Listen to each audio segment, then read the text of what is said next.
ಪರಪ್ಪನ ಅಗ್ರಹಾರದಲ್ಲಿ ನನಗೆ ಮನೆ ಊಟ ಬೇಕು ಅಂತ ದರ್ಶನ್ ಕೇಳುತ್ತಾ ಇದ್ದಾರೆ. ಆದರೆ ಇನ್ನೊಂದು ಕಡೆಗೆ ಮಾಜಿ ಸಚಿವ ನಾಗೇಂದ್ರ ಅವರಿಗೆ ರಾಜಾತಿಥ್ಯ ಸಿಗ್ತಾ ಇದೆಯಂತೆ ಪರಪ್ಪನ ಅಗ್ರಹಾರದಲ್ಲಿ. ಸೊ ಕೇಳಿಕೊಂಡ್ರೆ ಸಿಗಲ್ಲ, ಕೇಳದೇನೆ ಎಲ್ಲ ಸಿಗುತ್ತೆ ಅಂತ ಕಾಣಿಸುತ್ತೆ.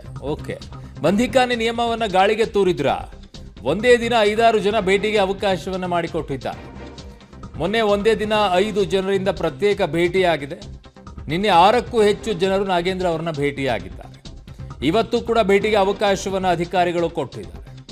ನಾಗೇಂದ್ರಗೆ ಸ್ಪೆಷಲ್ ಟ್ರೀಟ್ಮೆಂಟ್ ಏನಾದರೂ ಅಧಿಕಾರಿಗಳು ಕೊಡ್ತಾ ಇದ್ದಾರೆ. ಸರ್ಕಾರ ಅವರದೇ ಇರೋದ್ರಿಂದ ಈಗ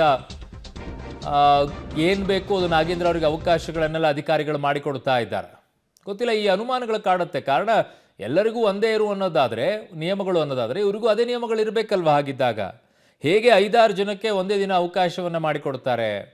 ನನ್ನ ಸಹೋದ್ಯೋಗಿ ಈಗ ಅಂಬರೀಷ್ ಇದ್ದಾರೆ ಸಂಪರ್ಕದಲ್ಲಿ. ಅಂಬರೀಷ್, ಎಷ್ಟು ಜನರಿಗೆ ಒಂದು ದಿನಕ್ಕೆ ಅವಕಾಶ ಇದೆ? ವಾರದಲ್ಲಿ ಎಷ್ಟು ಜನ ಭೇಟಿಯನ್ನ ಆಗಬಹುದು? ಇಲ್ಲಿ ಯಾವ ರೀತಿಯಾಗಿ ನಿಯಮಗಳನ್ನು ಗಾಳಿಗೆ ತೂರಲಾಗ್ತಾ ಇದೆ ಅಂಬರೀಷ್?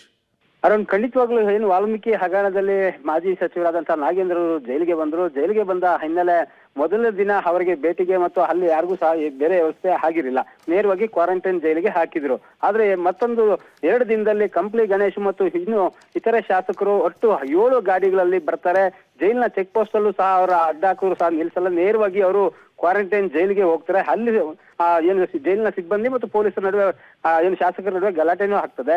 ನಂತರ ಅವರು ಏನು ಒಳಗಡೆ ಹೋಗಿ ಅಷ್ಟೂ ಜನ ಭೇಟಿಯಾಗಿ ಬರ್ತಾರೆ. ಆದ್ರೆ ಎಲ್ಲ ಒಂದ್ ಕಡೆಗೆ ಅವರು ಭೇಟಿಯಾಗಿ ಆಚೆ ಬಂದ ನಂತರ ಸಂಪೂರ್ಣವಾಗಿ ನಾಗೇಂದ್ರಗೆ ಜೈಲಿನಲ್ಲಿ ಎಲ್ಲ ವ್ಯವಸ್ಥೆಗಳನ್ನ ಮಾಡ್ಕೊಟ್ಟಿದ್ದಾರೆ. ಜೊತೆಗೆ ಅವರು ಎಷ್ಟು ಜನ ಬಂದ್ರು ಸಹ ನಾಗೇಂದ್ರ ಅವ್ರಿಗೆ ಎಂಟ್ರಿಗೆ ಹೋದ್ರೆ ಅವ್ರು ನೇರವಾಗಿ ಬಿಡ್ತಾ ಇದ್ದಾರೆ. 6 ಜನ 7 ಜನ ಬರ್ತಾರೆ.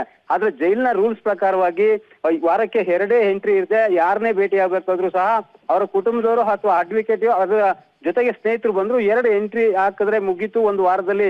ಮತ್ತೆ ಯಾರಿಗೂ ಸಹ ಅವಕಾಶ ಇಲ್ಲ. ಆದ್ರೆ ನಾಗೇಂದ್ರ ಅವರ ಫೋಟೋದಲ್ಲಿ ಈಗಾಗಲೇ ಪ್ರತಿದಿನ ಅವರ ಸ್ನೇಹಿತರಿರ್ಬೋದು, ಆಪ್ತರು ಇರ್ಬೋದು, ಅಥವಾ ಅವರಿಗೆ ಬೇಕಾದಂತ ವ್ಯವಸ್ಥೆಗೆ ಒಂದಷ್ಟು ಜನ ಹೋಗ್ತಾನೆ ಇದ್ದಾರೆ. ಅದರಲ್ಲೂ 2 ಎಂಟ್ರಿ ಈಗಾಗಲೇ ಮುಗ್ದಿದೆ. ಆದ್ರೆ ಮೊನ್ನೆ ಶಾಸಕರು ಬಂದಾಗಲೇ 7 ಕಾರ್ನಲ್ಲಿ ಹೋದಾಗ 10 ಜನ ಒಳಗಡೆ ಹೋಗಿದ್ರು. ಆದ್ರೆ ಅದು ಎಂಟ್ರಿ ಸಹ ಆಗಿರ್ಲಿಲ್ಲ. ಹಾಗಾಗಿ ಮತ್ತೆ ಅವರ ಆಪ್ತರು ಬರ್ತಾ ಇದ್ದಾರೆ. ಅಂದ್ರೆ ಜೈಲಿನ ಬಂಧಿಖಾನೆ ಇಲಾಖೆಯ ಒಂದು ಏನು ಆಡಳಿತಾತ್ಮಕ ಒಂದು ನಿರ್ಧಾರ ಇದೆ ಮತ್ತು ನಿರ್ಬಂಧನೆಗಳಿದ್ದಾವೆ. ಅದನ್ನ ಗಾಳಿಗೆ ತೂರಿ ಜೈಲ್ ಅಧಿಕಾರಿಗಳೇ ಈಗ ನಾಗೇಂದ್ರ ಅವ್ರಿಗೆ ಎಲ್ಲಾ ವ್ಯವಸ್ಥೆ ಮಾಡಿಕೊಟ್ಟಿದಾರ ಅನ್ನೋ ಅನುಮಾನಗಳು ಮೂಡ್ತಿದೆ. ಜೊತೆಗೆ ಇಲ್ಲಿ ಎಂಟ್ರಿಗೆ ಹೋಗೋರ್ಗೂ ಅಷ್ಟೇ ಅವ್ರಿಗೆ ಯಾವುದೇ ತಡೆ ಆಗ್ತಾ ಇಲ್ಲ, ನೇರವಾಗಿ ಹೋಗ್ತಾ ಇದ್ದಾರೆ. ಹಾಗಾಗಿ ಎಲ್ಲೋ ಒಂದ್ ಕಡೆಗೆ ಅವರು ಸ್ನೇಹಿತರು ಇರ್ಬೋದು, ಬೇರೆ ಬೇರೆ ಶಾಸಕರ ಪ್ರಭಾವ ಜೈಲು ಅಧಿಕಾರಿಗಳ ಮೇಲೆ ಬೀರಿ ಈ ಒಂದು ವ್ಯವಸ್ಥೆ ಮಾಡ್ತಿದಾರ ಅನ್ನೋ ಆರೋಪ ಈಗ ಬರ್ತಾ ಇರೋಂಥದ್ದು. ಅರುಣ್. ಓಕೆ ಅಂಬರೀಷ್, ನಿಮ್ಮೆಲ್ಲ ಮಾಹಿತಿಗೆ ಧನ್ಯವಾದಗಳು.